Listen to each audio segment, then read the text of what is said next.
ఇది ఒక ఆశీర్వాదం, ఇది ఒక దీవెన. ఈ దీవెన మనందరికీ దేవుడు అనుగ్రహించి ఉన్నాడు.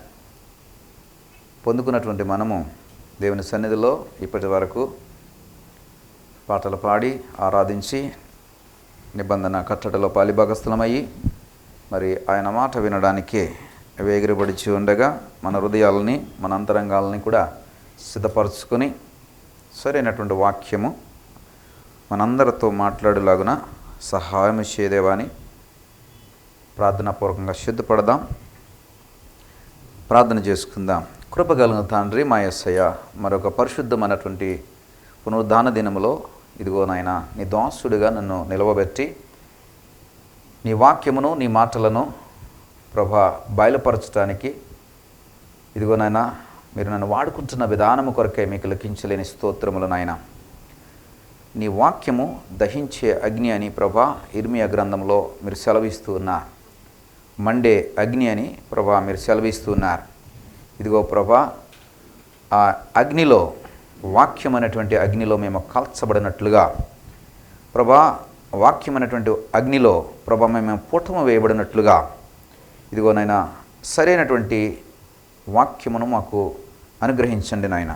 ఇదిగో ప్రభా నీ బలపీఠంను ఆనుకుని నేను మాట్లాడుచూ ఉండగా నీ మాటలు నీ చిత్తానుసారమైన మాటలు అయా, నీ ఉద్దేశమునకు అనుకూలమైనటువంటి మాటలు అయా, మాకు దీవెనకరమైన మాటలు, మమ్మల్ని మార్చే మాటలు, మమ్మల్ని సరైనటువంటి మారు మనసుకు తగినటువంటి జీవితమును ఏర్పరచుకోగలిగే మాటలు ప్రభా బయలుపరచమని ప్రార్థన చేయించు ఉన్నాం. ప్రభా కూడి వచ్చిన సంఘమును ఇదిగో ప్రభా ఇదిగోనైనా నన్ను నీ చేతులకు అప్పగిస్తున్నాం.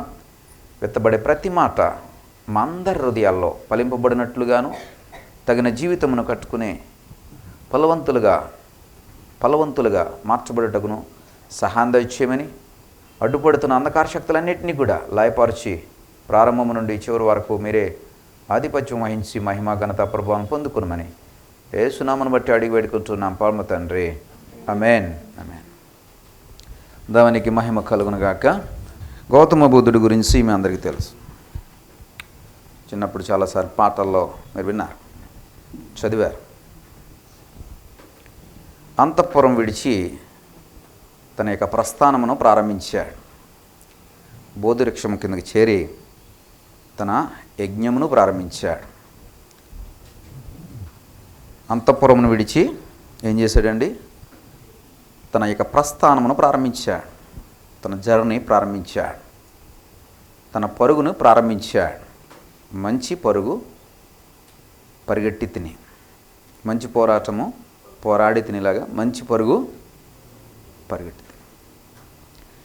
తన యొక్క యేసుక్రీస్తు వారు పుట్టడానికి కొన్ని వందల సంవత్సరాల క్రితం గౌతమ బుద్ధుడు ఈ లోకంలోకి వచ్చాడు.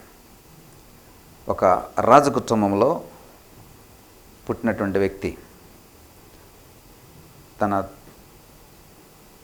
తండ్రి యొక్క వారసత్వంగా తను కూడా రాజు అయినటువంటి వ్యక్తి. అంతఃపురమును విడిచి ప్రస్థానమును ప్రారంభించి బోధివృక్షం కింద తన యొక్క యజ్ఞమును ప్రారంభించి బ్రతుకు యొక్క మర్మమును దానిలో ఉన్నటువంటి పరమార్థమును వివరిస్తూ రాబోయేవాడు, మానవాళిని రక్షించటానికి రాబోయేవాడు ఒకడు ఉన్నాడని కొన్ని వందల సంవత్సరాల క్రితమే ప్రకటించాడు. అలెగ్జాండర్ అనేటువంటి వ్యక్తి, గ్రీకు వీరుడని పేరుగాంచినటువంటి వ్యక్తి,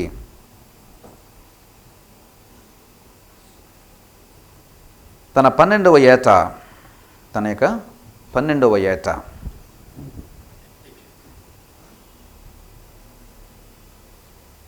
యుద్ధపు విద్యను అభ్యసించి ఖడ్గము చేత పట్టి ప్రపంచాన్ని గెలవడానికి బయలుదేరాడు. ఎన్నో ఏట అండి?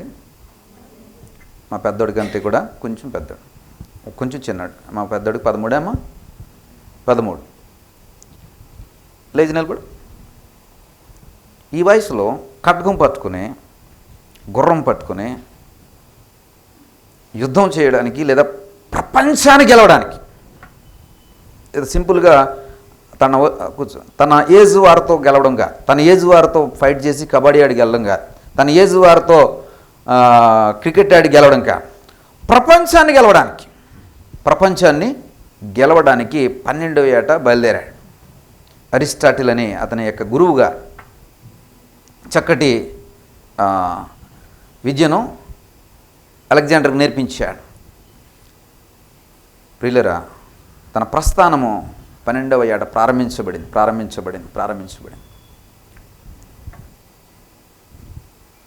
ప్రపంచాన్ని గెలుచుకుంటూ వస్తూనే అడుగుపెట్టిన ప్రతి రాజ్యము తన వశమవుతోంది. ఆ యుద్ధ విద్య, తనకున్నటువంటి మెలకువలు, ఆ వ్యూహాన్ని ఎలా అమలు చేయాలి, శత్రువుని ఎలాగ మట్టి పెట్టాలి, ఎలాగా ఓడించాలి, ఎంతటి బలవంతుడైనప్పటికీ కూడా తనని ఎలాగా తన యొక్క యుద్ధ నైపుణ్యతను బట్టి ఓడించాలి, ప్రణాళికలు, స్ట్రాటజీలు, ప్రపంచాన్ని గెలుచుకుంటూ వస్తున్నాడు. ప్రియ సహోదరుడా, సహోదరి, ఈయన యేసుక్రీస్తు వారు పుట్టడానికి కరెక్ట్గా 350 సంవత్సరాల క్రితము అలెగ్జాండర్ భూమి మీద బ్రతికాడు. ఎప్పుడండి? యేసుక్రీస్తు వారు పుట్టడానికి ముందు 350 సంవత్సరాల క్రితం పుట్టాడు ఈ వ్యక్తి అలెగ్జాండర్. విశ్వయాత్ర అంటే ప్రపంచ యాత్ర, ప్రపంచాన్ని గెలవాలనేటువంటి యాత్రను ప్రారంభించాడు. ప్రియ సహోదరుడా, సహోదరి, బుద్ధుడు బోధివృక్షం కింద కూర్చొని చాలా సింపుల్ ఫార్ములా చెప్పి జీవితానికి ఇచ్చి చాలా సింపుల్ ఫార్ములా చెప్పాడు. ఇక్కడ ఇలాగ వెళ్తుంటుంటే రుషికొండ దాటిన తర్వాత తొట్లకొండ అని ఉంటుంది. తొట్లకొండనా? ఎవరైనా ఎప్పుడైనా వెళ్ళారో లేదో నాకు తెలియదు, కానీ నేను వెళ్ళా. అక్కడికి వెళ్తే బుద్ధుని యొక్క ప్రస్థానము లేదా అతనికి సంబంధించినటువంటి విశేషాలు, అతడు చేసినటువంటి కార్యాలు, వారి యొక్క శిష్యులు ఈ యొక్క సముద్ర మార్గం గుండా ఎలాగొచ్చారు, విశాఖపట్నంతో ఆ యొక్క అక్కడ ఉన్నటువంటి పూర్వకాలపు ఆ కట్టడాలు అక్కడ ఉంటే కనబడతాయి. అవి తవ్వి చక్కగా అందరికీ కనబడే విధంగా పెట్టారు. ఎలాగా జరిగింది అనేది అక్కడ చక్కటి వివరణ ఇస్తూ దాన్ని ప్రదర్శన కోసం ఉంచారు. జ్ఞానపు ప్రదర్శన అంటే చరిత్ర యొక్క మూలాలను తెలుసుకోవడం కోసం ప్రదర్శన. కానీ ఈ యూత్ ఏం చేస్తూ ఉంటుందంటే అక్కడికి పోయి ప్రియులరా, అభ్యంతరకరమైనటువంటి పరిస్థితుల మధ్యలో ఈ యవనస్తులు, ప్రేమికులు, లవర్స్ అంటాం కదా, వెళ్ళి అంత విశిష్టమైనటువంటి స్థితిలో దాన్ని నిర్మిస్తే, దాన్ని ఏర్పరుస్తే దాన్ని దుర్వినియోగపరుస్తున్నారు. ఇది మన తరం మనుషులు యొక్క ఆలోచన విధానం అలాగ ఉంది. దానికి మనం సిగ్గుపడాలి. ఎందుకంటే మన తరం మనుషులు ప్రియులరా, మనం సిగ్గుపడాలా. భర్తతో మ్యారేజ్ డే సెలబ్రేషన్ కోసం అని చెప్పి బీచ్కి వచ్చి భర్త ఫోన్ మాట్లాడుకుంటూ ఉండగా ప్రియుడితో వెళ్ళిపోయిందంట. ఇటు ఫోన్ మాట్లాడుకుని వచ్చేటప్పటికి ప్రియురాలు కనబడలే. మనం సిగ్గుపడాలి ఎలాంటి మనుషులతో మనం ఉన్నామని. ప్రియులరా, 1 ఇయర్ క్రితం మ్యారేజ్ అయింది. ప్రియుడితో వెళ్ళిపోయింది. పాపం ఈయన ఫోన్ మాట్లాడుకుని వచ్చేటప్పటికి బీచ్లో కానీ పడిపోయిందో, సముద్రంలో కానీ వెళ్ళిపోయిందో, వాటర్లో ఎక్కడ ఇది అయిపోయిందని చెప్పేసి ఫోన్ స్విచ్ ఆఫ్ అయిపోయింది. అయితే అక్కడ ఉన్నటువంటి పోలీసులకి, అక్కడ ఉన్నటువంటి ఈ సీ సోర్సెస్లో పనిచేసే వాళ్ళందరికీ ఇన్ఫార్మ్ చేస్తే వాళ్ళు వెతకడం ప్రారంభించారు. వెదగ్గా పిల్లలు ఎక్కడ కనపడలే. చాలా హెలికాప్టర్లు వేసి వెతికారు, బోట్లు వేసి వెతికారు. ఎక్కడ తేలిందో తెలుసా అండి? బెంగళూరులో తేలింది. ఎక్కడ? బెంగళూరులో తేలింది. బెంగళూరులో తేలడం అంటే ఇక్కడ సముద్రంలో మునిగి అక్కడ తేలలేదు. ప్రియుడితో బెంగళూరు పోయింది. ప్రియులరా, ఇలాంటి మనుషులతో మనం ఉంటున్నందుకు మనం సిగ్గుపడాలి. నైతికత లేనటువంటి మనుషులతో బ్రతుకుతున్నందుకు మనం ఏమవ్వాలండి? సిగ్గుపడాలి. బుద్ధుని యొక్క అవశేషాలు చక్కగా అక్కడ మన యొక్క విజ్ఞానాన్ని లేదా మనకున్న జ్ఞానాన్ని అభివృద్ధిపరచుకోవడం కోసం అక్కడ ఏర్పరిస్తే మనం చేసే పనులు ఏంటంటే ఇలాంటి వెర్రి పనులు చేస్తూ ఉంటాం. దానికోసం మనం సిగ్గుపడాలి. బుద్ధుడు తన ప్రస్థానాన్ని అంటే తన అమూల్యమైనటువంటి తన సందేశాన్ని అందించడం కోసం, తన జ్ఞాన మూలికలను ప్రపంచానికి అందించడం కోసం, జనులకు అందించడం కోసం ఏం చేశాడటండి? అంతఃపురాన్ని విడిచాడు. రాజు అనేటువంటి స్థితిని విడిచాడు. ప్రజలకు రాజు అనేటువంటి స్థితిని విడిచాడు. ఏమీ లేనటువంటి ఒక అభాగ్యుడి వలె బోధివృక్షం కింద జ్ఞానాభ్యాసం చేశాడు, యజ్ఞం చేశాడు. అలెగ్జాండర్ తన గెలవడానికి అతడు ఆ దేశానికి ఆల్రెడీ మంచి ఉన్నతమైనటువంటి స్థితిలో ఉన్నాడు. తన ఫాదరు మంచి లీడర్, ఆ దేశానికి మంచి లీడర్. అలా అనుకుంటే అక్కడ తన సాటిస్ఫై అయిపోవచ్చు, అక్కడే కంఫర్టబుల్ జీవితాన్ని కలిగి ఉండొచ్చు. కానీ తన లక్ష్యం అది కాదు. 12 సంవత్సరాల వయసు అప్పుడు ప్రపంచాన్ని గెలవాలనే ఆలోచనే అల్టిమేట్. 12 సంవత్సరాల వయసు అప్పుడు ప్రపంచాన్ని గెలవాలనేటువంటి ఆలోచనే అల్టిమేట్. ఆలోచన రావడమే అల్టిమేట్. అక్కడే గెలిచేశాడు. 15 సంవత్సరాలు వచ్చేటప్పటికి ఇంకో ఇలా అల్టిమేట్ ఏంటంటే వెళ్తే 10వ తరగతి పాస్ అవ్వడం అల్టిమేట్. అవునండి. 17-18 సంవత్సరాలు వచ్చినప్పటికి ఇంటర్మీడియట్ పాస్ అవ్వడం అల్టిమేట్. 20-21 వచ్చేటప్పటికి డిగ్రీ పాస్ అవ్వడం అల్టిమేట్. ఒకటి ఎంబీబీఎస్లో జాయిన్ అయితే ఎంబీబీఎస్ పాస్ అవ్వడం అల్టిమేట్. మా మధ్యన ఉంటారు ఎంబీబీఎస్లో 7 సంవత్సరాలు 15 సంవత్సరాలు 12 సంవత్సరాలు ఫెయిల్ అయిపోయి పాస్ అయ్యి తర్వాత వాళ్ళ నాన్న వాళ్ళ అమ్మకి డబ్బులు ఉంటే పక్కన పెద్ద హాస్పిటల్ కట్టేస్తుంటారు. వీడు వచ్చిన వాళ్ళందరికీ పొడి చేస్తుంటాడు. అక్కడికి పంపించేస్తూ ఉంటాడు కాటికి. ఇది అంటే మన అల్టిమేట్ గోల్ ఎలా ఉంటుందండి? మన పిల్లలు ఎలా ఉండాలా, లేకపోతే మన బిడ్డలు ఎలా ఉండాలా, మా ఆలోచనలు అలా ఉంటుంటాయి. కానీ అలెగ్జాండర్ యొక్క అల్టిమేట్ ఆలోచన 12 సంవత్సరాల వయసు అప్పుడు ప్రపంచాన్ని గెలవాలని. ప్రపంచంలో ఏ మూలకెళ్ళిన ఎవ్వరు కూడా అతని ఎదుట నిలవలేనటువంటి పరిస్థితి. అలా క్రమంలో భారతదేశానికి వచ్చాడు. పిల్లరా, భారతదేశానికి వచ్చినప్పుడు ఇదివరకే చెప్పాను, అరిస్టాటిల్ చెప్తే ఏమన్నాడు అంటండి, ఒక 5గురిని తీసుకురా, 5 విషయాలు పట్టరా. అందులో గురువు చాలా ప్రాముఖ్యమైనవి. ఎవరు? భారతదేశపు గురువు కావాలి. వాళ్ళకి చాలా శాస్త్రం తెలుసు, చాలా విజ్ఞానం తెలుసు. వారి దగ్గర నేను నేర్చుకోవాలి.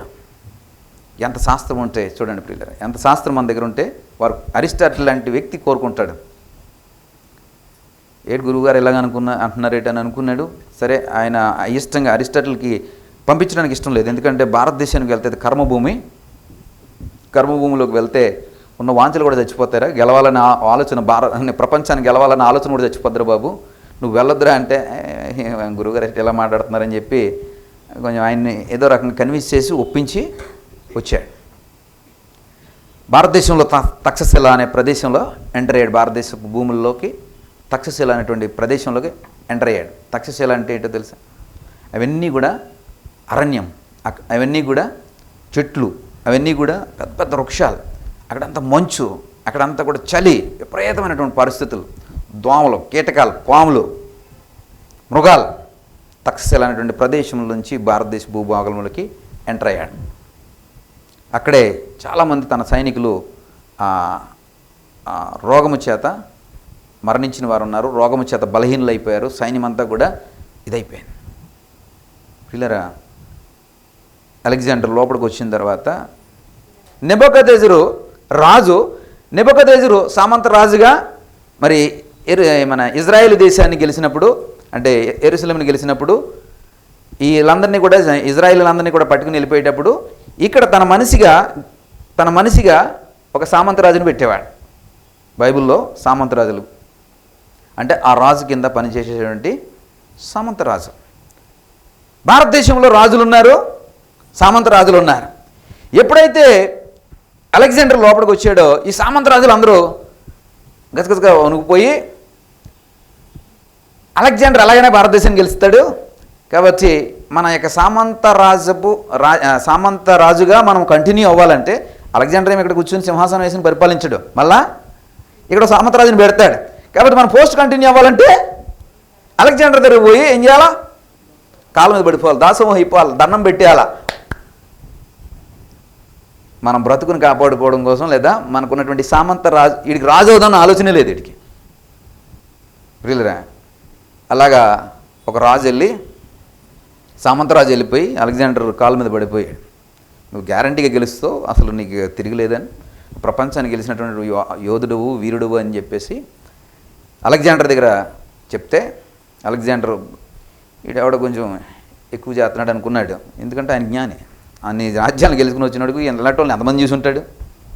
సరే, ఇప్పుడు నేను భారతదేశంలో ఉన్న రాజులను గెలవాలంటే ఏం చేయాలో చెప్పంటే,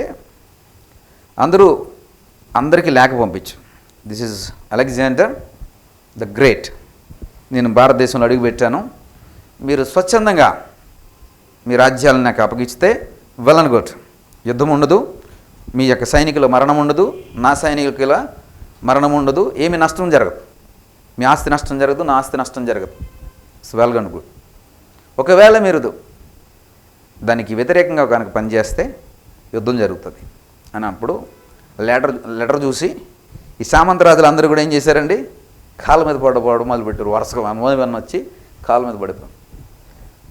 అలాంటి క్రమంలో ఒకే ఒక రాజు తిరుగులేఖ పంపించాడు. తిరుగులేఖలో చూసావా, లేఖ వచ్చేసింది, లేఖలు వస్తుంది, తిరుగులేఖ వచ్చిన వాళ్ళు కాళ్ళ మీద పడ్డ వాళ్ళు ఉన్నారు, లేఖ పంపించిన వాళ్ళు ఒక అతను లేఖ పంపించాడు. అటు రాలేక లేఖ పంపించాడేమనుకున్నారు. చదువు ఎవరు? పురుషోత్తముడు. ఏం పేరండి? పురుషోత్తముడు. ఈ సామంతరాజులు ఈయన దగ్గర ఉన్న వాళ్ళు చెప్తున్నారు, పురుషోత్తముడు అంటే మామూలు వ్యక్తి కాదు, అసలు లొంగడు. భారతదేశంలో ఉన్నటువంటి రాజులందరూ ఒక ఎత్తు, పురుషోత్తముడు అనేవాడు ఒక ఎత్తు అని అంటే ఏముంది అంత గొప్పతనం ఏముంది అంటే, అతడు అసలు యుద్ధవీరుడే కాదు, ఇక్కడ భారతదేశంలో తనకున్నటువంటి రాజ్యాలలో అతని యొక్క పలుకుబడి, తనకున్నటువంటి ప్రజల యొక్క మద్దతు చాలా ఉంది. కాబట్టి అతన్ని ఎదుర్కోవడం చాలా కష్టమని చెప్పి చెప్పడం జరిగింది. అలెగ్జాండరు ఆ లెటర్ చదివాడు. ఆ లెటర్లో చాలా తీవ్రంగా పదజాలం వాడాడు పురుషోత్తముడు. ఎక్కడి నుంచో వచ్చి ఇక్కడికి వచ్చి బెదిరింపు లెటరా, నేను నిన్ను గెలవబోతా ఉన్నాను, నా దేశంలో నా భూమి మీద నువ్వు వచ్చి పెత్తనం చేయడం ఏంటి అని చెప్పి ఒక తీవ్ర పదజాలంతో ఉత్తరం రాశాడు. ఆ క్రమంలో జరిగినటువంటి యుద్ధంలో మొట్టమొదటి ఓటమి అలెగ్జాండర్ చూశాడు. మొట్టమొదటి ఓటమి భారతదేశంలో చూశాడు. ప్రియులరా, ఈ యొక్క తక్షశిల అనే ప్రదేశంలో ఉన్నప్పుడు ఆ యొక్క వాతావరణ పరిస్థితులను బట్టి సైన్యం ఎలాగైతే బలహీనమైపోయిందో అలెగ్జాండర్ కూడా అలాగే బలహీనమైపోయాడు. బెంగ పెట్టేసుకున్నాడు. ఆ ఓటమి చూడలేక బెంగ పెట్టేసుకున్నాడు. ఆ తర్వాత బెంగతో అలాగ కుమిలిపోతే రోగం వచ్చింది. ఆ రోగముతో బెంగతో మనిషి కుంగిపోతూ ఉంటుంటే ఆ పక్కన ఉన్నటువంటి రాజులు లేదా పక్కన ఉన్నటువంటి అధికారులు, సైన్యాధిపతులు ఏం చెప్తున్నారంటే బలపరుస్తున్నారు. యుద్ధములు ఇవన్నీ సామాన్యమే, గెలిస్తే ఒకలా చెప్తాం, ఓడిపోతే గెలిపోవటములు రాజకీయంలో సహజం, ఆటలో సహజం, పరీక్షలో ఫెయిల్ అవడము పాస్ అవడము సహజము. ఇన్ని చెప్తామో మనం కదా. అదే మనం ఫెయిల్ అయితే ఏడుస్తూ కూర్చుంటాం, అదే మనం ఓడిపోతే ఏడుస్తూ కూర్చుంటాం. ఎదటివాడికి చెప్పడంలో మాత్రం ముందుంటాం, మహాదిట్టగా ఉంటాం కదా. అలాగే అలెగ్జాండర్ చెప్తుంటే అలెగ్జాండర్ ఎవరి మాట ఎక్కలేదు. అలాంటి క్రమంలో బెంగతోనూ ఆ వ్యాధితోనూ మరణించాడు. మీ అందరికీ తెలిసేమనుకుంటా, అతని యొక్క శవపేటికలో నుంచి బయటికి 2 చేతులు ఉండేటట్టుగా పెట్టమని చెప్పాడు. దాని ఆంతర్యాలు కూడా మీకు తెలిసి అనుకుంటా, ఎందుకు అలా పెట్టమన్నాడు అనేది. అది చెప్పడానికి ఏది ఆ శవపేటికలో తన చేతులు బయటపెట్టి నేను సంపాదించిందంతా వెదజల్లుతూ తీసుకువెళ్ళండి, నా శవ ఊరేగింపుని తీసుకువెళ్ళండి. ఈ అమూల్యమైన మాటలు చెప్పడానికి అతడు ప్రపంచాన్ని గెలవాల్సి వచ్చింది. ప్రపంచాన్ని ఓడించుకుంటూ వచ్చి చివరికి ఏం చెప్పాడండి? ఈ మాటలు చెప్పాడు. జీవితం ఏమీ లేదు, పట్టుకెళ్ళి చచ్చిపోయినప్పుడు ఒట్టి చేతులతో వెళ్ళాలా, నథింగ్ ఈజ్ దేర్. ఒట్టి చేతులతో నువ్వు వెళ్ళాలా. ఏ వైద్యుడు బాగు చేయలేనటువంటి పరిస్థితి, అంటే ఇది ఏ వైద్యుడు వలన అవే పరిస్థితి కాదు. సంపాదించింది ఏది కూడా నీకు కూడా రాదు. ఇవి అమూల్యమైన మాటలు చెప్పడానికి ప్రియులరా, అతను 33 సంవత్సరాలు బ్రతికాడు యేసుప్రభు వారిలాగే. 12 సంవత్సరాల నుంచి 33వ సంవత్సరం వరకు, అంటే ఎన్ని సంవత్సరాలండి? ఈ మాటలు చెప్పడానికి తన ప్రస్థానం ఎన్ని సంవత్సరాలండి? 33లో అంటే అది ఎన్ని? 11 సంవత్సరాల 11 సంవత్సరాలు పట్టింది ఈ ప్రస్థానం కొనసాగించడానికి. ఈ 11 సంవత్సరాలు తన ఇంటి ముఖం చూసింది లేదు, తన ఇంటి ముఖం చూసింది లేదు, తనకు ఇంటికి వెళ్ళింది లేదు, తన రాజ్యానికి వెళ్ళింది లేదు. తన ప్రస్థానం అలా మొదలుపెట్టి కంటిన్యూ చేస్తూనే ఉన్నాడు. మనం పొద్దుట వెళ్తే సాయంత్రం ఇంటికి వచ్చేయాలి, లేకపోతే నీరసమే కాదు, బెంగ వచ్చేసి ఎన్ని విధాలుగా ఆలోచిస్తున్నా. భార్య ఏమైపోతుందో, పిల్లలు ఏమైపోతారో, నా భార్య నా కోసమే ఎదురు చూస్తూ ఉంటుందేమో. ప్రియులరా, అలాగే ఆఫీస్ నుంచి పాపం చాలా టెన్షన్గా వస్తూ ఉంటాడు. టెన్షన్గా వచ్చినప్పటికి మంచి పకోడీ ఏదైనా వేసి అది చేస్తుందేమో అనుకుంటా. వచ్చినప్పటికి ఇల్లంతా చూస్తారు, ఇల్లంతా చూసినట్టు కనపడదు. అక్కడ ఎక్కడో మూల కూర్చుని పిల్లలకు పాఠాలు చెప్తానో, లేకపోతే పక్కన ఇంకో ఫోన్ మాట్లాడుతానో, వాట్సాప్ చూస్తానో, చూస్తే యూట్యూబ్ చూస్తానో కనబడుతుంది. రాగానే ఎదురొచ్చి కాఫీ ఇస్తుందేమో అనుకుంటా. ఎదురొచ్చి కాఫీయో వాటరో ఇంక ఇష్టమైంది ఏదో ఇస్తారేమనుకుంటా.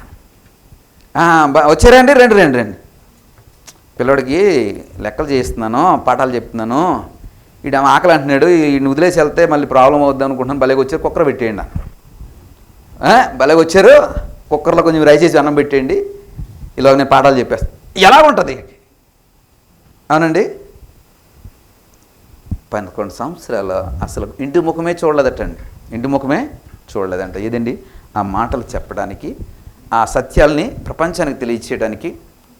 ప్రియ సహోదరుడా, సహోదరి, భక్త్ సింగ్ గారు అని మంచి దైవజనులు ఉన్నారు.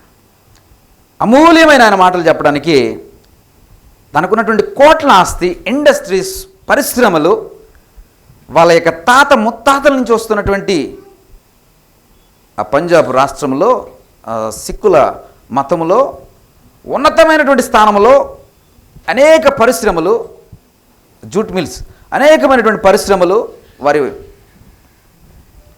ఆస్తిగా ఉంటే, పిల్లరా, దేవుని మాటకు లోబడి, దేవుని స్వరమునకు లోబడి ఒక సంచి వేసుకుని ఒంటరిగా ఇల్లు విడిచి వచ్చాడు. పిల్లరా, భక్త్ సింగ్ అనేటువంటి ఒక దైవజనుడు. పిల్లరా, ప్రపంచంలో 10,000 సంఘాలను కట్టినటువంటి గొప్ప దైవజనుడు. వెళ్ళిపోతున్నటువంటి విమానాన్ని వెనక్కి రప్పించినటువంటి దైవజనుడు. వెళ్ళిపోతున్నటువంటి విమానాన్ని ఏం చేసేటండి? వెనక్కి రప్పించాడు. ఇది ఇస్ పాసిబుల్. ఆల్రెడీ బయలుదేరిపోయి ఫ్లై అయిపోయి ఆకాశంలోకి వెళ్ళిపోయింది. ఈయన లేట్ అయిపోయాడు. విమానం ఎక్కలేకపోయాడు.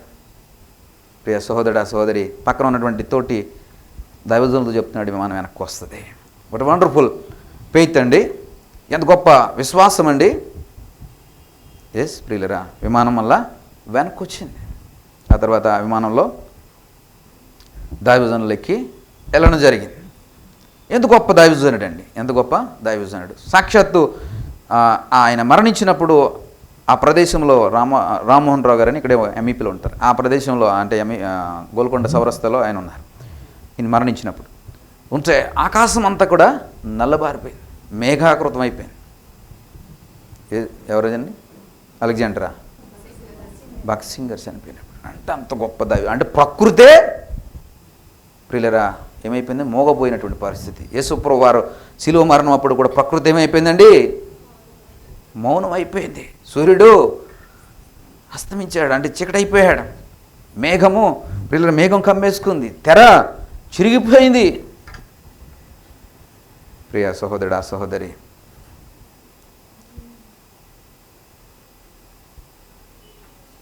యేసుప్రభు వారు 2000 సంవత్సరాల క్రితం ఈ లోకంలోకి వచ్చారు. తన యొక్క 12వ ఏట యెరూషలేము మందిరానికి వెళ్ళారు. యెరూషలేము మందిరంలోకి వెళ్ళారు.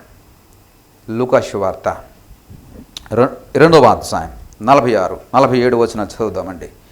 3 దినములైన తర్వాత ఆయన దేవాలయంలో బోధకుల మధ్య కూర్చుండి వారి మాటలను ఆలకించుచు వారిని ప్రశ్నలు అడుగుచూ ఉండగా చూసిరి. ఆయన మాటలు వినిన వారందరూ ఆయన ప్రజ్ఞకును ప్రత్యుత్తరములకును విస్మయముందిరి.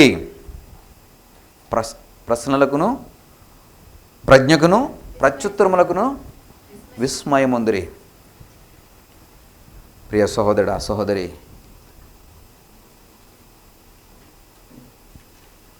యేసుక్రీస్తు వారు 2000 సంవత్సరాల కింద ఇప్పుడు బుద్ధుడు కంటే వెనకాల, అలెగ్జాండర్ కంటే వెనకాల ఈ లోకంలోకి వచ్చాడు ఆయన. బుద్ధుడు జీవితం ఏమీ లేదు, వృధా ప్రయాస ఏమీ లేదు, బుద్ధం శరణం ఏమీ లేదు, నథింగ్. అలా వస్తాం, అలా పోతాం. Nothing is life. అలెగ్జాండరు ఏమీ లేదు life, nothing is life. But Jesus Christ చెప్పాడు, ఐఎమ్ ద లైఫ్. హల్లెలూయా. నేనే జీవము, నేనే మార్గము, నేనే సత్యం అని చెప్పాడు. I'm the life. ఎవరన్నా ఈ మాట చెప్పగలరండి? నేనే మార్గము, నేనే సత్యము, నేనే జీవము. I'm the life.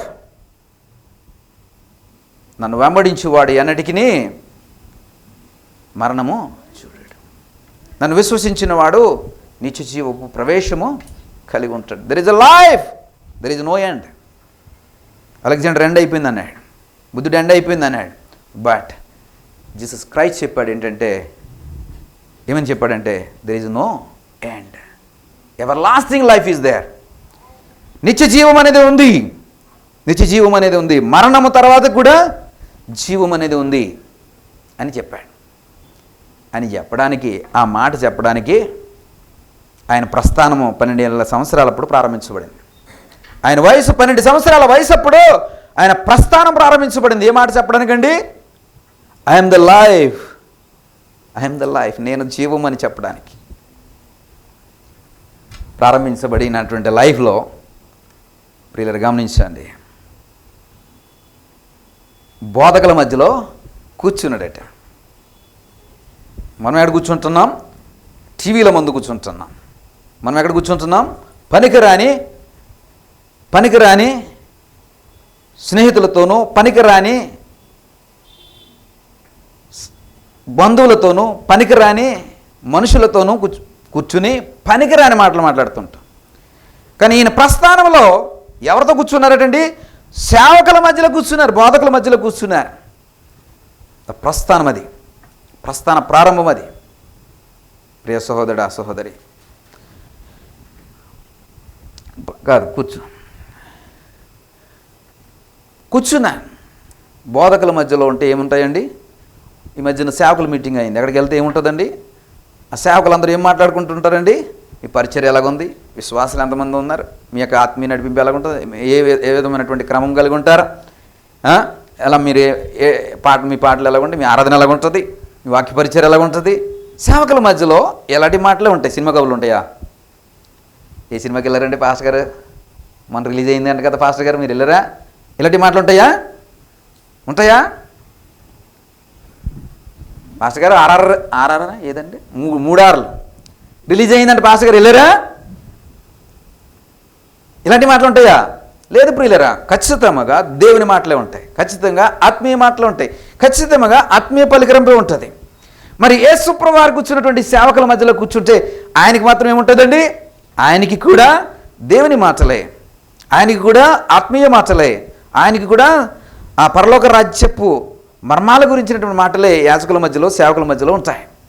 ప్రియులరా, ఏం చేస్తున్నాడని కూర్చుని ఆలకిస్తున్నాడు, కూర్చుని ఆలకిస్తున్నాడు. ప్రస్థానంలో, నీ ప్రస్థానంలో కూర్చుని ఆలకించడం మొదట నేర్చుకోవాలి. నీకు యేసు ప్రభువు వారు వచ్చి నీకు అద్భుత కార్యాలు, స్వస్థత కార్యాలు, టచ్చు ఉచ్చు ఇవన్నీ ఉత్తిది. నీ యొక్క బలహీనతని క్యాష్ చేసుకుంటున్నటువంటి సేవకులు, నీ బలహీనతని క్యాష్ చేసుకుంటున్నటువంటి సేవకులు విడిచిపెట్టి నీ ప్రస్థానం కొత్తగా ప్రారంభించు. నీ ప్రస్థానాన్ని నూతనంగా ప్రారంభించు.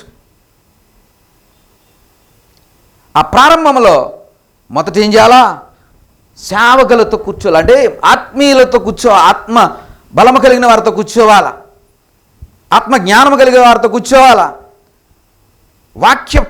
వాక్యపు మూలాలు తెలిసిన వారితో కూర్చోవాలా, లేఖనాలు తెలిసిన వారితో కూర్చోవాలా.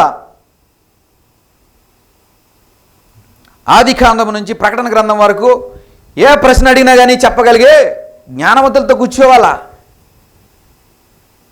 నీ నూతనమైన ప్రస్థానము ప్రారంభించాలనుకుంటే ఇలా ప్రారంభించాలి. ఇప్పుడు వరకు నువ్వు ఎలాంటి ప్రస్థానంలో వచ్చావో నాకు తెలియదు, కానీ ప్రారంభించాలనుకుంటే నూతనంగా నీ ప్రస్థానం ఈరోజు ప్రారంభించు. యేసుక్రీస్తు వారి వలె నీ ప్రస్థానాన్ని ప్రారంభించు. కూర్చుని ఆలకించడం, వినడం. మనకి నాకు కూర్చోవడానికి కుదురుతలేదు. మరి చాలా ఇబ్బందికరమైన పరిస్థితులు వారం రోజుల నుంచి కూర్చోలేకపోతున్నాం, నిలబడలేకపోతున్నాం. అయినా కానీ ఏ పని ఆగడం లేదు. నేను కాకినాడ జర్నీ చేసి కాకినాడ వెళ్ళి వచ్చాం, అయినా ఎక్కడ ఆగలేదు. అది ఇల్లు వచ్చిన తర్వాత ఎక్కువైపోయింది. ఓ పక్కన గొంతు డాక్టర్ క్లియర్గా చెప్పేశాడు, అసలు మాట్లాడొద్దు, రెస్ట్, నీ గొంతుకి రెస్ట్ ఇచ్చేమని క్లియర్గా రాసేంత ప్రిస్క్రిప్షన్ కూడా ఇచ్చేసి సర్జరీ, ఇది అవ్వకపోతే సర్జరీ చేయాలి క్లియర్గా చెప్పేశాడు. ఓ పక్కన కాళ్ళు నొప్పులు, తిమ్మురులు వచ్చేస్తూ ఉంటాయి. అందుకనే ఈ దిండు వేసుకున్నాం. ఈ దిండు ఎందుకు ఊరకనే వేసుకోలేదు, నా కాళ్ళ కింద ఉన్న దిండు అందుకే వేసుకున్నాం. ఎందుకు కాళ్ళ కింద కొంచెం మెత్తగా ఉంటుంది. చెప్పులు వేసుకుని వస్తే బాగోదు కదా. పులిపెట్టి దగ్గర చెప్పులు వేసుకుని వస్తే ఊరుకుంటారమ్మా ఎవరన్నా? పాస్టర్ గారు ఏంటి, వీడికి ఏ సమస్య ఉందో అనవసరం లేదు, వీడి చెప్పులు ఎందుకు వేసుకోవచ్చు. ఏ సమస్య ఉన్నప్పటికీ కూడా చెప్పులతో రాకూడదు. మోసత అంటాడు, నీ చెప్పులు విడిచి రా, ఎందుకంటే నువ్వు నిలిచిన స్థలము పరిశుద్ధమైన స్థలము కాబట్టి దీన్ని ఎలా ఉంచాలి? పరిశుద్ధంగానే ఉంచాలి. చెప్పులతో వచ్చి అపవిత్రపరచడం భావింకా.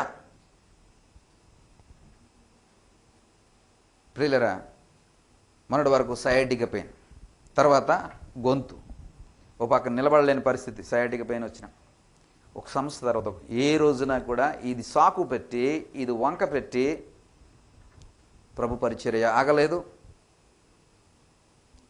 నా వృత్తిపరమైనటువంటి పని ఆపలేదు. పడుకునే పోతాం దిండ్లు, కార్లు అప్పటికప్పుడు 2 దిండ్లు కొనిపించాం. 2 దిండ్లు అప్పటికప్పుడు కొనిపించాం. ఎందుకంటే జర్నీ చేసినప్పుడు కొంచెం రెస్ట్ తీసుకుందాం, పని ఆగకూడదు. ప్రియులరా, ఈ కసి, ఈ తాపత్రయం పిల్లరా ఎక్కడి నుంచి వచ్చిందంటే యేసుక్రీస్తు వారి నుంచి వచ్చింది. ఆయన ఎప్పుడూ ఆపలేదు జర్నీ, ప్రస్థానాన్ని ఎప్పుడూ ఆపలేదు. ఆయన ఎన్ని ప్రతికూలమైన పరిస్థితులు, ఆయన చంపడానికి, రాళ్లతో కొట్టి చంపడానికి కూడా జనులు ఎదురు చూస్తున్నటువంటి పరిస్థితుల్లో కూడా ఆయన పరిచర్య ఆపలేదు. ఆయన వస్తే పట్టుకుందామని, ఆయన వస్తే సిలువకు అప్పగిద్దామని జనాలు ఎదురు చూస్తున్నప్పుడు కూడా ఆయన పరిచర్య ఆపలేదు. లాజరు చచ్చిపోయినప్పుడు ప్రభువా వెళ్దామా, ఇప్పుడు వెళ్దామా అంటే ప్రభువారు వెళ్దాం అంటుంటే అక్కడ ఉన్నటువంటి శిష్యులు అంటున్నారు, ప్రభువా అక్కడ ఉన్నటువంటి వారు నిన్ను రాళ్ళతో కొట్టి చంపాలని చూస్తున్నారు, ఇలాంటి పరిస్థితుల్లో మనం అక్కడికి వెళ్తామా అంటే యేసు ప్రభువారు వెళ్దామనే చెప్పారు. వాడు తోమా అనేటువంటి వ్యక్తి ఇక్కడికి చెన్నై వచ్చి ఇక్కడే చనిపోయాడు.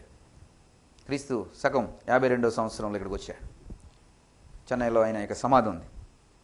ఆయన ఏమంటాడు తెలుసా? పదండి, ఈయనతో పాటు మనము కూడా చావడానికి వెళ్దాం అంటే ఈయన ఎలాగా రాళ్ళతో కూడా చంపేస్తారు, మరి ఆయనతో పాటు ఉన్న మనకు కూడా ఏమవుతాయి? రాళ్ళ దెబ్బలు తగులుతాయి. పదండి చావడానికి వెళ్దాం అంటున్నాడు. ఎట్టకారం, ఒక విధమైనటువంటి నీరసం కలిగించే మాటలు. ప్రస్థానం, యేసు ప్రభువు వారి యొక్క ప్రస్థానము ఆగలేదు ప్రియులరా. కూర్చున్నాడు, ఆలకిస్తున్నాడు. మూడవది ఏం చేస్తున్నాడండి? ప్రశ్నలు అడుగుచూనే. నీకు అర్థమవుతే ప్రశ్నలు వస్తాయి, అర్థం కాకపోతే ప్రశ్నలు రావు. అవునండి కదా? నీకు ఏమేమి అర్థమైందో రాసుకుని, ఏమేమి అనుమానాలు ఉన్నాయో రాసుకుని ప్రశ్నలు అడగాలంటే అర్థం అవ్వాలా, దానిలో ఉన్నటువంటి లోతైనటువంటి భావం మీద అనుమానాలు రావాలా, సందేహాలు రావాలా, అప్పుడు మనము ప్రశ్నలు వేయడానికి ఉంటుంది. ప్రశ్న అనేది ఉద్భవించాలంటే ముందు నీకు అవగాహన రావాలా, అర్థం కావాలా, తెలిసి ఉండాలా, విని ఉండాలా, నేర్చుకుని ఉండాలా. అప్పుడే ఈ ప్రశ్న అనేది వస్తుంది లాస్ట్లో. ఏమీ లేకపోతే ఏమవుతుందండి? ఏమీ ఉండదు. వచ్చాము, కూర్చున్నాము, వెళ్ళిపోయాము. ఏమీ ఉండదు పిల్లరా, ఏమీ ఉండదు. యేసుక్రీస్తు వారి యొక్క జీవిత ప్రస్థానం అలా కాదు పిల్లరా. ఏమీ తెలియనటువంటి వాడిగా కూర్చున్నాడు, ఏమీ తెలియనటువంటి వాడిగా వింటున్నాడు, ఆలకిస్తున్నాడు పిల్లరా. అవి విని ఆలకించి ప్రశ్నిస్తున్నాడు, అనుమానాలన్నింటినీ కూడా ప్రశ్నిస్తున్నాడు, నివృత్తి చేసుకుంటున్నాడు పిల్లరా. యేసుక్రీస్తు వారు నేనే లైఫ్ అని చెప్పడానికి ఇంత ప్రస్థానం ప్రారంభించబడతాం. ఆ 47వ వచనంలో అప్పటి వరకు కూర్చున్నాడు, అప్పటి వరకు ఆలకించాడు, అప్పటి వరకు ప్రశ్నలు వేశాడు. అక్కడి నుంచి చూస్తే 47వ వచనంలో ఆయన మాటలు విని వారందరూ ఏం చూడండి ప్రియులరా, విన్నాడు, ఆలకించాడు, కూర్చున్నాడు, ఆలకించాడు, ప్రశ్నలు వేశాడు. ఇప్పుడు ఆయనకి ఏమొచ్చిందండి? సబ్జెక్ట్ తెలిసింది, జ్ఞానము తెలిసింది, దానికి సంబంధించిన విషయాలు తెలిసాయి. ఇప్పుడు యేసుక్రీస్తు వారు ఏం చేస్తున్నారండి? మాట్లాడడం మొదలుపెట్టారు. దేని స్తోత్రం ప్రియులరా. మాట్లాడుతూ మొదలెడితే ఆయన యొక్క ప్రజ్ఞ, అండర్స్టాండింగ్, ప్రజ్ఞ అంటే ఇంగ్లీష్ బైబిల్లో రాయబడింది అండర్స్టాండింగ్, అంటే ఆయన అవగాహన, ప్రజ్ఞ. ఇంకా ఏం రాయబడిందండి? ప్రత్యుత్తరాలు అంటే ఆన్సర్స్. ఇప్పుడే ప్రజ్ఞ అంటే అండర్స్టాండింగ్. ఆయన ఎంతగా అర్థం చేసుకున్నాడో, ఎంతగా వాక్యమును విన్నాడో, ఎంతగా వారు చెప్పిన మాటలను నేను గ్రహించాడో చూడండి ప్రియులరా. దాన్ని బట్టి ఆయన ఏం చేస్తున్నాడండి? మాట్లాడుతున్నాడు. ఇప్పుడు ఈయన మాట్లాడుతున్నప్పుడు యాజకులు, అక్కడ ఉన్నటువంటి సేవకులు, దైవజనులు ఏం చేస్తున్నారండి? ప్రశ్నలు వేస్తున్నారు. దానికి ఆయన ఏం చేస్తున్నాడండి? ప్రత్యుత్తరం ఇస్తూ ఉన్నాడు. దేవుని స్తోత్రం ప్రియులరా. మొదట ఏం చేశాడండి? ఆయన ప్రశ్న వేశాడు. ఇప్పుడు ఏం చేస్తున్నాడండి?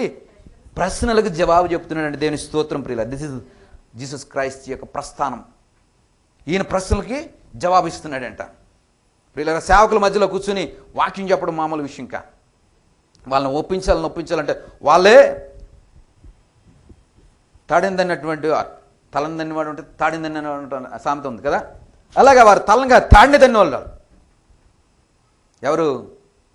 ఈ సేవకులు. ఎలాగ వాక్యాన్ని వాళ్ళకి ఎలా కావాలంటే అలా చెప్పి, ఎలాగ అక్కడి నుంచి అని చెప్పి మనల్ని ఏదో రకంగా వాక్యములు మనం బలహీనులు అని చెప్పడానికి కోసం అని చెప్పి రకరకాలైనటువంటి విధంగా ప్రయత్నం చేస్తుంటారు. అలాంటి సేవకుల మధ్యలో మాట్లాడడం ఎవరు? యేసుప్రభువు వారు చేస్తున్నారు ఆ పని. అప్పటికే ఆ యాజకులందరూ కూడా ధర్మశాస్త్ర సంబంధమైనటువంటి ఆచారాలకు, దేవుని రాజ్య సువార్త సంబంధించినటువంటి ఆ యొక్క విషయాలు ఏమీ తెలియనటువంటి యాజకులు వారు. మళ్ళీ చెప్తున్నాను ఏంటండి? ధర్మశాస్త్ర సంబంధమైన ఆచారాలు, ధర్మశాస్త్ర సంబంధమైనటువంటి నియమాలు, ధర్మశాస్త్రమైనటువంటి సంబంధమైన వాక్యము తప్ప దేవుని రాజ్య విస్తరణ అనేటువంటి ఈ యొక్క నియమము, ఈ ధర్మము తెలియనటువంటి వారికి ఇది అర్థమయ్యేటట్టు 12 ఏళ్ల కుర్రోడికి ఎలా తెలుస్తుందండి? 12 ఏళ్ల కుర్రోడికి వాళ్ళకి అర్థమయ్యేటట్టు చెప్పడం అంటే మామూలు విషయమా అండి? వాళ్ళందరూ తలపండిపోయిన వారు, వాళ్ళందరూ కూడా జుట్లు ఊడిపోవడం అంటే బట్టతలు అనుకోవచ్చు, కానీ జుట్లు ఊడిపోవడం అంటే జ్ఞానంతో, లేకపోతే వారికి ఉన్న అనుభవంతో, వారికి ఉన్న తెలివితేటలు ఏమైపోయిందండి? జుట్లు ఊడిపోయి బట్టతలు అయిపోయినాయి. అలాంటి వారికి 12 ఏళ్ల కుర్రాడు చెప్తున్నాడు. ప్రియ సహోదరుడు, ఆ సహోదరి, ప్రస్థానం, యేసుక్రీస్తు వారి యొక్క ప్రస్థానం, అదే అవధానం ప్రియులరా. అవధానం అంటే ఏంటో తెలుసా ప్రియులరా? అటెన్షన్. అవధానం అంటే అటెన్షన్. ఒక వ్యక్తి ఒక విషయంలో ప్రజ్ఞ కలిగిన వాడై ఉంటే వాడు అక్కడ కూర్చున్న వారికి సమాధానాలు చెప్పగలిగితే, వాళ్ళు వేసే ప్రశ్నలకు సమాధానాలు చెప్పగలిగితే, జ్ఞానయుక్తమైనటువంటి మాటలు, మర్మాలు, రహస్యాలు చెప్పగలిగితే అతడు అవధానం చేస్తున్నవాడు ఎవరండి? అవధాని అవుతాడు. ఒక విషయంలో అయితే అవధాని. అష్టావధానం అంటారు. అష్టావధానం అంటే 8 అంశాలలో 8 విషయాలలో జ్ఞానపూర్ణుడై ఉండి దానికి సంబంధించిన ఏ సబ్జెక్ట్ చెప్పాలనుకున్నా, దానికి సంబంధించిన ఏ ప్రశ్న అయినా అవలోలగా చాలా సులువుగా ఏం చేస్తాడండి, వివరిస్తాడు, ప్రశ్నలకు జవాబు చెప్తాడు. అష్టావధాని అంటారు అది. అంటే 8 అంశాల్లో. దశావధాని అంటే 10 విషయాలలో. శతావధాని అంటే 100. శత అంటే 100. శతాబ్దం అనే పేరు ఎప్పుడైనా అన్నారా? మనం ఎన్నో శతాబ్దంలో ఉన్నామండి మనం? 3 2000 శతాబ్దంలో ఉన్న దేవుని స్తోత్రం. 21వ శతాబ్దంలో ఉన్నామండి. శతాబ్దానికి 100 అంతే కదా. 2000 దాటి 2021 మధ్యలో ఉన్నామంటే 21వ శతాబ్దంలో ఉన్నాం. శతావధానం అంటే 100 అంశాల మీద, 100 సబ్జెక్టుల మీద, 100 విషయాల మీద పూర్తి పరిజ్ఞానం ఉన్నాడు. దాన్ని శతావధానం అంటారు. ఒకవేళ 200 ఉంటే ద్వి శతావధానం. ద్వి అంటే 200 అంశాల మీద. ఒకవేళ 1000 మంది ఉంటే సహస్రావధానం. నోరు తిరుగుతారా చూసి? సహస్రావధానం ఏమంటారండి? మీకు కూడా తిరుగుతలేదు అన్నట్టుంది. శతావధానం. దేని స్తోత్రం. సహస్రావధానం. మళ్ళీ సహస్ర మధ్యలో శత పెడితే 1000 ఇంటూ సహస్ర అంటే 1000 ఇంటూ 100 అయిపోద్ది. 1000 ఇంటూ 100 ఎంతమ్మా? 1000 ప్లస్ కాదు కదా, అక్కడ ఆటోమేటిక్గా ఇంటూ అయిపోద్ది. అది ప్లస్ కాదు, మల్టిపుల్ అయిపోద్ది. సహస్రావధానం 2000 అంటే సహస్రావధానం అంటే 2000 అంశాల మీద అవగాహన కలిగిన వాడు. మరి యేసుక్రీస్తు వారు చెప్పాలి. మరి యేసుక్రీస్తు వారు అనంత అవధాని. దేవుని స్తోత్రం ప్రియులరా. అనంత అవధాని అంటే అనంతమైన జ్ఞానం కలిగిన వాడు, అనంతమైన అనేక విషయాల్లో సబ్జెక్ట్ కలిగిన వాడు, అనేక విషయాల్లో ఏ ప్రశ్న అడిగినా సరే చెప్పగలిగేవాడు. ఎలాంటి విషయాల్లో అయినా సరే ప్రియులరా ఆయన స్పష్టత కలిగిన వాడు. ఆయన ఏమని MBBS, FRCS, MA, MA, PhD చేశాడా? ప్రియులరా ఆయన 0. యోహాను సువార్త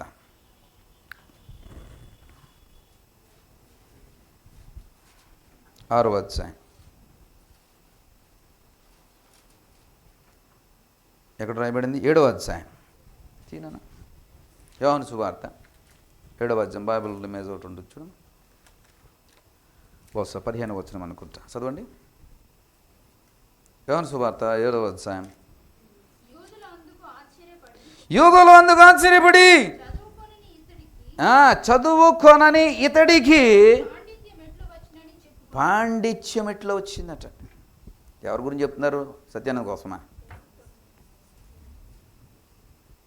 యేసుప్రభు వారి కోసం చెప్తున్నారు. చదువుకొనని ఈయనకి ఈ పాండిత్యం ఎలాగొచ్చిందండి?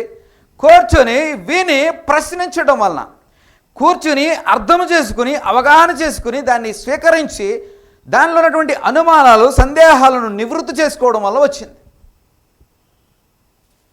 అందుకని ఆయన అనంత అవధాని అయ్యారు. అవధానం అంటే అవధాని అంటే ఏదో పంతులు గారు ఇలాగా ఏదో చెప్తారేమో అనుకున్నా. అవునా? అలాగే అనుకున్నారా? ప్రియులరా, అవధాని అంటే పర్టికులర్ తెలుగు వర్డ్. అది సంస్కృత పదం నుంచి వచ్చినటువంటి పదం. అది ప్రియులరా తెలుగు వారికి బాగా పరిచయమైనటువంటి పదం. అది మన దగ్గర ఉపనిషత్తులలో నుంచి తీసుకున్నటువంటి ఎన్నో ఉపనిషత్తులు ఉన్నాయి అమ్మా. ఉపనిషత్తు అంటే ఏంటి తెలిస్తే ఉపనిషత్తులు ఎన్ని ఉన్నాయని తెలుస్తుంది. చిన్నప్పుడు ఎప్పుడో చదువుకున్నారు దేని స్తోత్రం. పోన్లే చదువుకున్నారు దేని స్తోత్రం. 108 ఉపనిషత్తులు ఉన్నాయి. ఎన్ని? అందులో 12 ప్రాముఖ్యమైనటువంటి ఉపనిషత్తులు. 12 ప్రాముఖ్యమైనటువంటి ఉపనిషత్తులు మన తెలుగులో ఉన్నాయి. ప్రియులరా, ఆ ఆ 12 ఉపనిషత్తుల నుంచి తీసుకోబడినటువంటి ఒక పదం అవధానం. అవధానం అవధానం అంటే ప్రియులరా, నీకు నీవు జ్ఞానం అభ్యసించి తెలుసుకుని, నీకు నీవు నేర్చుకుని, నీకు నీవు అనేక మంది అడిగే ప్రశ్నలకు అనేక మందికి జ్ఞానం నేర్పించడం కొరకు అనేక మందిని నువ్వు ప్రభావితం చేయగలగడం. వాళ్ళు ఏమవుతున్నారటండి? ఆయన యొక్క ప్రజ్ఞకు, ఆయన యొక్క ప్రత్యుత్తరాలకి ఏమైపోతున్నారటండి? వాళ్ళు విస్మయం, సర్ప్రైజ్ అయిపోతున్నారు. విస్మయం అంటే సర్ప్రైజే కదా. Wow, what a wonderful knowledge. Wow ప్రియులరా, మనం ఎప్పుడు వండర్ అవుతూ ఉంటామండి? చిరంజీవి మంచిగా వీణ డ్యాన్స్ చేస్తే వండర్ అయిపోతాం. చిరంజీవి 10 మందిని ఒకేసారి 100 మందిని కట్టారు. అంటే అలా చచ్చిపోడు కూడా తెలియదు. 100 మందిని ఇలాగంటే వాడికి 100 మంది పడిపోతారు అలాగా. అప్పుడు మనకు విస్మయం, బాగుంటుంది, థ్రిల్, సూపర్ సినిమా, అది డూపర్ హిట్, అంతే కదా. ఒకేసారి 100 తలకాలు లేచిపోవాలి, అప్పుడు సూపర్ డూపర్ హిట్ అవుతూ ఉంటుంది. దానికి మనం విస్మయం పొందుతాం వీళ్ళరా.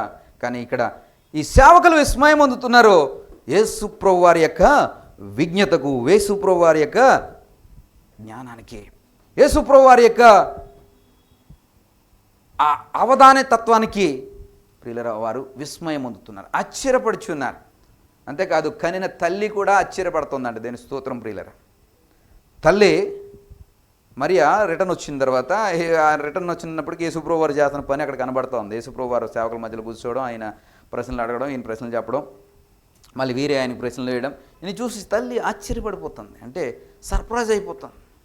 ప్రియ సహోదరుడా, సహోదరి, నీ జీవితంలో నీ ప్రస్థానము ఒక అవధానిలాగా మార్చబడడానికి 100% అవకాశాలు ఉన్నాయి. 100% అవకాశాలు ఉన్నాయి.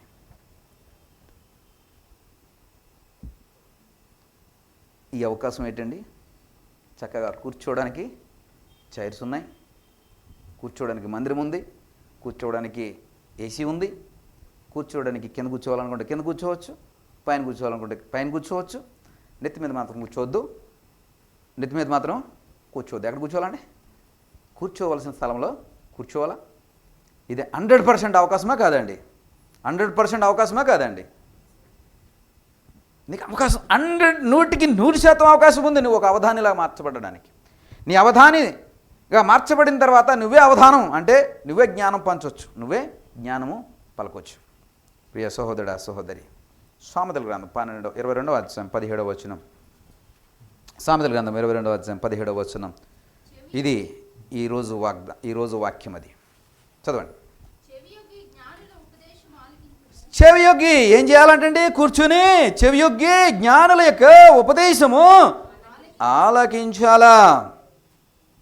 ప్రియులరా, మనం ఆలకిస్తే జ్ఞానం వస్తుంది. అవధాని చెప్పే మాటలు వింటే జ్ఞానం వస్తుంది. మనం కూడా అవధాని అవడానికి 100% అవకాశం ఉంది. మిగతా సంఘాల్లో ఉన్నాయో లేదో తెలియదు, కానీ ఇక్కడ ఖచ్చితంగా ఉంది. ఎందుకంటే మీరు అవధానిగా మార్చబడితే, అవధానం అంటే జ్ఞానం గురించి పంచాలనుకుంటే ఖచ్చితంగా నీకు ఇక్కడ ఖచ్చితంగా మైక్ ఇవ్వబడుతుంది. ఖచ్చితంగా నీకు మైక్ ఇవ్వబడుతుంది. 100% నీకు అవకాశం ఉంది.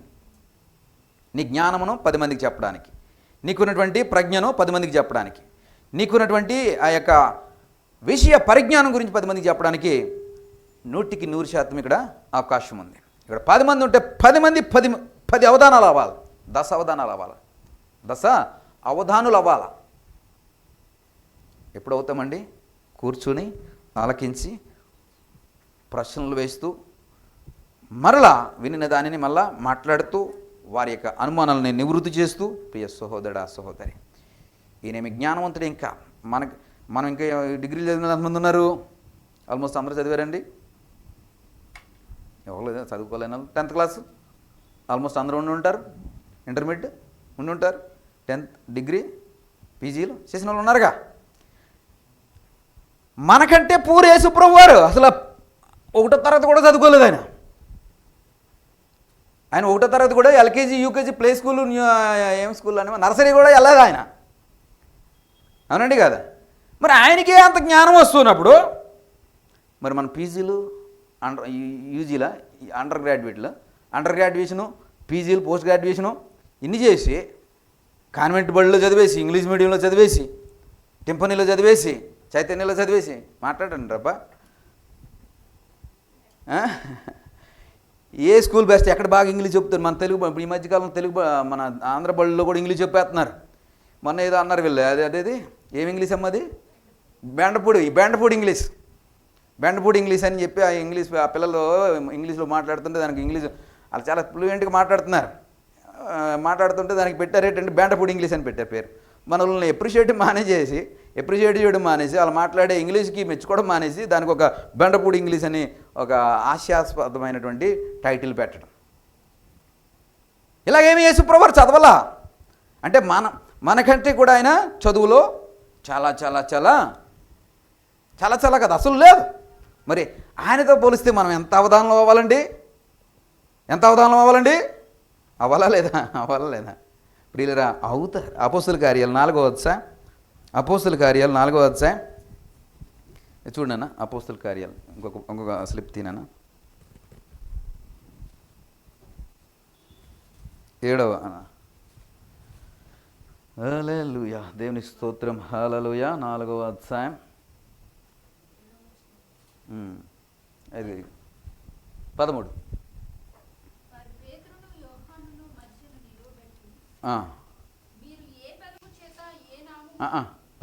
4:13 వారు పేతురు యోహానుల ధైర్యమును చూసినప్పుడు ఆపండి అక్కడ. వారు పేతురుని యోహానుల యొక్క ధైర్యం చూశారట. చూసినప్పుడు అక్కడ ఉన్నటువంటి జనులకు ఏం తెలిసిందంటండి? వీరు విద్య లేనటువంటి పామరులని తెలిసిందే. పిల్లలు గమనించండి, ఎవరిని చూసండి? పేతురికి ఎన్ని పత్రికలు రాశాడండి? 1వ పేతురు 2వ పేతురు అంటాం కదా. 1వ పేతురు 2వ పేతురు అనకూడదు. పేతురు రాసిన మొదటి పత్రిక, పేతురు రాసిన 2వ పత్రిక అనాలి. 1వ పేతురు అంటే 1వ ఓడని, 2వ పేతురు అంటే 2వ ఓడని, అంతే కదా. 1వ లత 2వ లత అన్నాం అనుకోండి, ఒక లత ఇక్కడ ఉన్నారు, 2వ లత ఎక్కడ ఉన్నారని అర్థం. అవునండి కదా. అలాగే ఈ పేతురు 2వ పేతురు అంటే ఒక పేతురు ఆవిడ ఉన్నాడని అర్థం, ఈ పేతురు కాకుండా. అనా ఇంకోలాగా అనుకోకండి, ఏదో నాకు తెలిసింది చెప్తున్నాను. 2వ పేతురు రాసినటువంటి మొదటి పత్రిక, పేతురు రాసినటువంటి 2వ పత్రిక అని చదవాలి. చూసినప్పుడు వారు విద్య లేని పామరులను గ్రహించి ఆశ్చర్యపడ్డారట.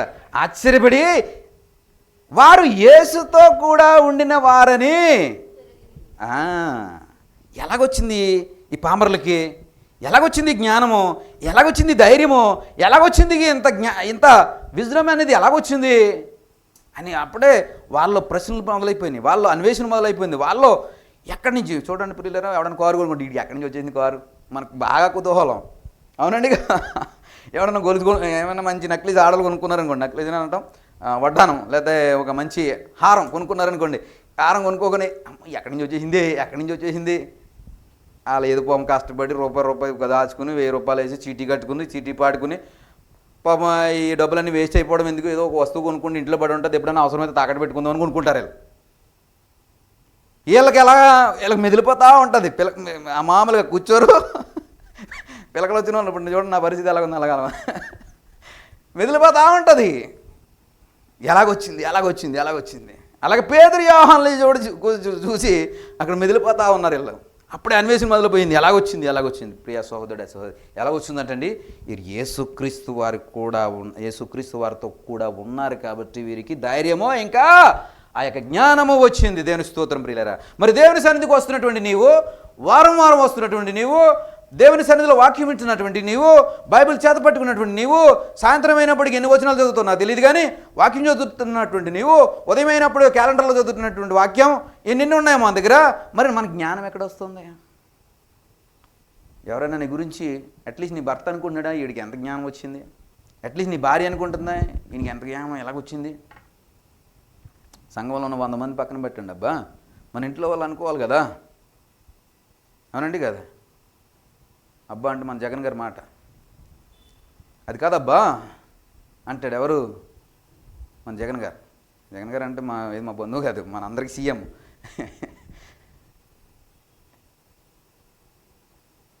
ప్రియులరా, తెలియాలిగా ప్రియులరా.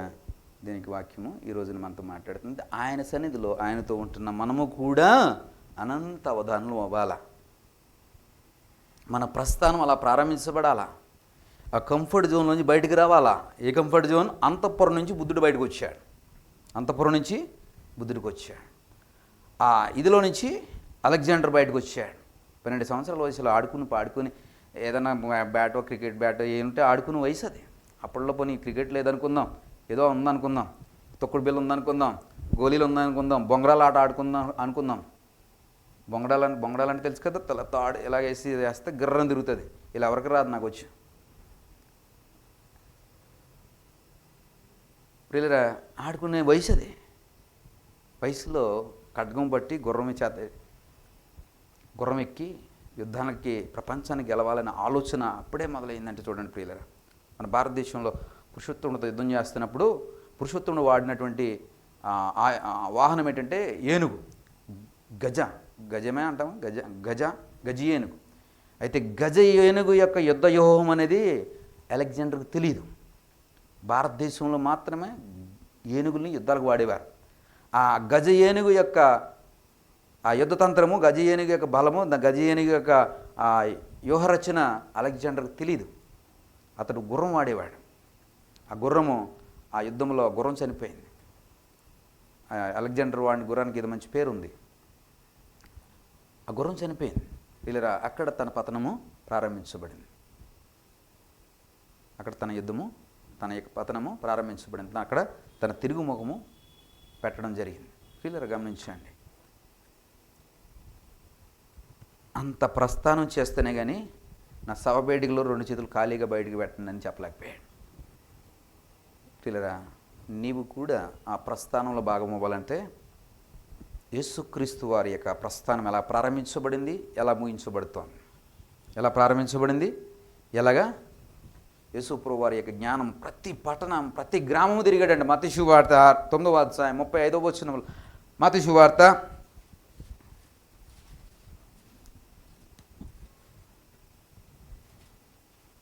9వ అధ్యాయం 35వ వచనంలో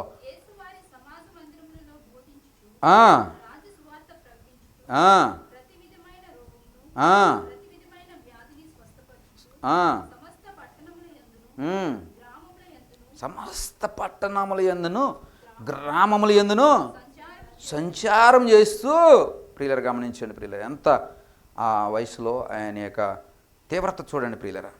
ఆ ప్రస్థానంలో నేనే లైఫ్ అని చెప్పడానికి అతను పడుతున్న తాపత్రయం చూడండి ప్రియులరా. ఐఎమ్ ద లైఫ్ అని చెప్పడానికి ఆయన పడుతున్నటువంటి తీవ్రత చూడండి ప్రియులరా. తీవ్రత చూడండి. ఆయనకి యోగం ఉంది. ఆయన్ని కూడా పట్టుకుని బలవంతంగా రాజుని చేయాలని చూశారట యేసుప్రభువు వారిని. యోహాను సువార్తలో రాయబడింది మాట 6వ అధ్యాయం 15వ వచనంలో రాయబడింది ఏంటంటే, 6వ అధ్యాయం 15వ వచనం రాయబడింది, రాజుగా చేయుటకు వారు వచ్చి ఏసి ఎరిగి మరలా కొండకి ఒంటరి. ఆయన బలవంతంగా పట్టుకుని ఏం చేయాలనుకున్నారంటండి, రాజుని చేసేయాలా అని ఆలోచిస్తున్నారని యేసుప్రభువు వారు ఎరిగి సైడ్ అయిపోయి ఏం చేస్తున్నాడండి, కొండకి వెళ్ళిపోతున్నాడు ఒంటరిగా. ఎక్కడ వాళ్ళకి కనపడతానని పట్టుకెళ్ళి సింహాసనం మీద కూర్చోబెడతారో అని. ప్రియులరా, మనం అలాగైతే మనం ఎలా చేస్తామండి? వచ్చిన అవకాశాన్ని యేసుప్రభువు వారు తన ప్రస్థానం కొనసాగించడం కోసం రాజు అవకాశం వస్తే ఏం చేశారండి, విడిచిపెట్టేశారు. చాటుగా వెళ్ళిపోతున్నారు. ఎక్కడ పట్టుకుంటే నేను ఎక్కడ ఇది రాజుని అయిపోతాను, ఎక్కడ నన్ను రాజుని చేసేస్తారు, బలవంతంగా చేసేస్తారేమని చెప్పి యేసుప్రభువు వారు. ప్రియులరా, అంత ప్రజ్ఞాశాలి. రాజు పోస్ట్ని తిరస్కరించినటువంటి వాడు, రాజు పోస్ట్ని తిరస్కరించిన వాడు. ఇజ్రాయెల్ దేశానికి రాజుగా చేయడానికి వారందరూ కూడా బలవంతంగా చేయాలని ఆలోచన చేశారు. కానీ యేసుప్రభువు వారు దాన్ని తిరస్కరించారు. ఎందుకు తెలుసా అండి, నేనే జీవమని నీకు నాకు చెప్పడం కోసం. ఆయన రాజు సింహాసనం మీద కూర్చుని ఉంటే నేనే లైఫ్ అని చెప్పుండేవారు కాదు, చెప్పగలిగేవారు కూడా కాదు. నీ ప్రస్థానం, నీ అవధానం ఎలాగుంది?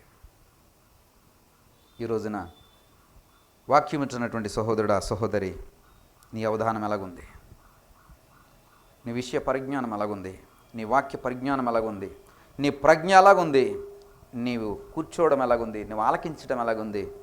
నువ్వు జవాబులు చెప్పడం ఎలాగుంది?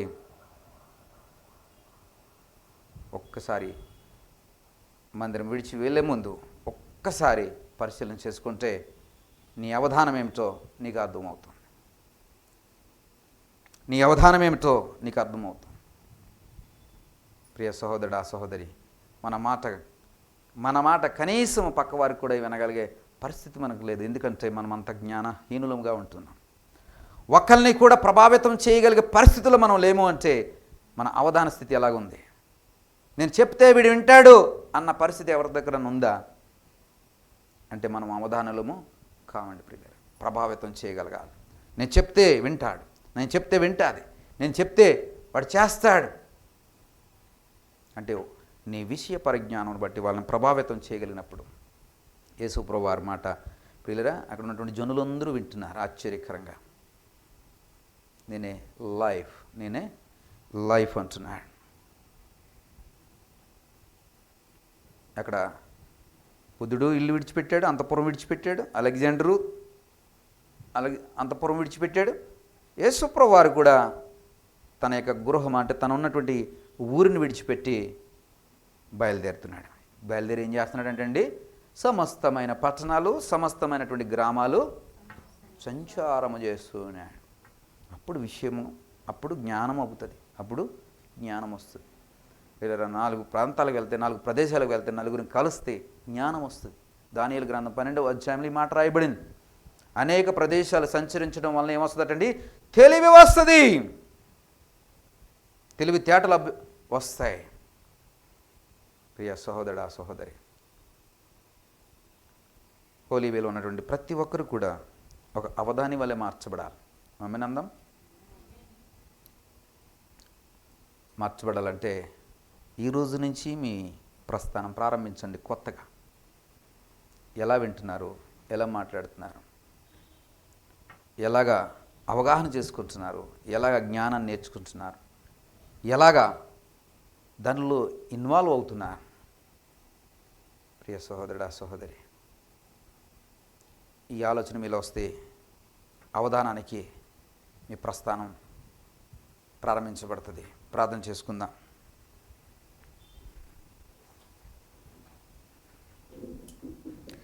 కృప సత్య సంపూర్ణుడా, మహిమగల తండ్రి మా యేసయ్యా, నీ వాక్యం ద్వారా మీరు మా అందరితో మాట్లాడి ఉన్నారు.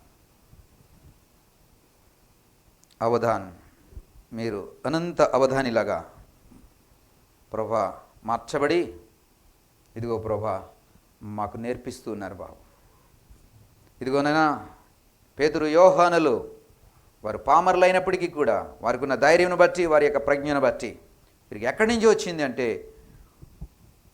వారికి దొరికిన సమాధానం, వీరు యేసయ్యతో పాటు ఉండినవారు, యేసయ్యతో పాటు ఉన్నాడు కాబట్టి వీరికి ధైర్యము, ఈ ప్రజ్ఞ, ఈ తెలివి, యేసయ్యతో పాటు ఉన్నారు కాబట్టి.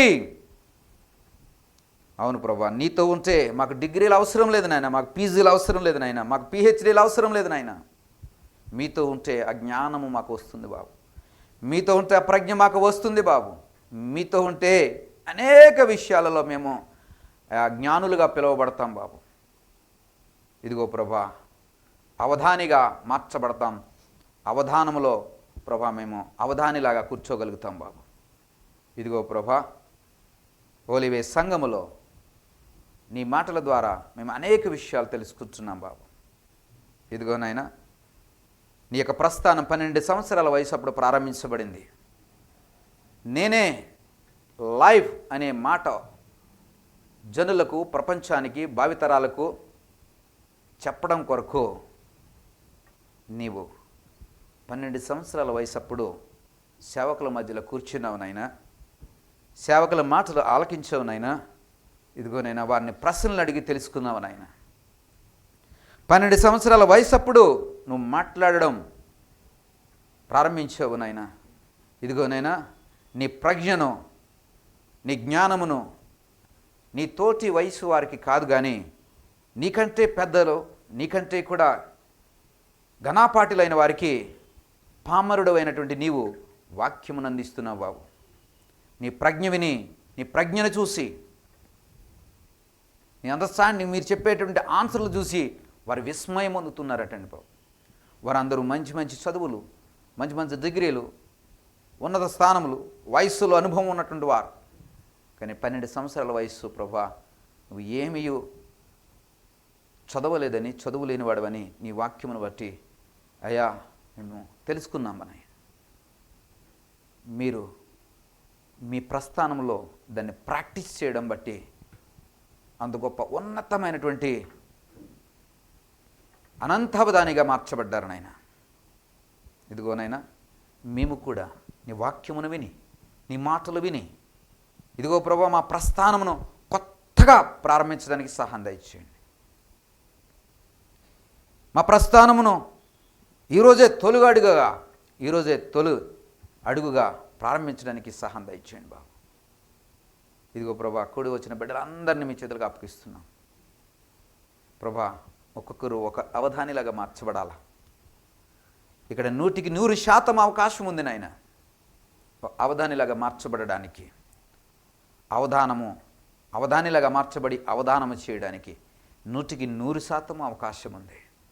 ఈ అవకాశమును ప్రతి ఒక్కరు కూడా ఉపయోగించుకొని ఒక్కొక్కరు అవధాని వలె అవధానమును ప్రకటించే కృప దయచేయండి బాబు. ఇదిగో ప్రభా, నీ జ్ఞానము ఈ జీవగ్రంథములో దాగి ఉంది. ఇదిగో ప్రభా, నీ తెలివి జీవగ్రంథంలో దాగి ఉంది. నీ శాస్త్రము జీవగ్రంథంలో దాగి ఉంది.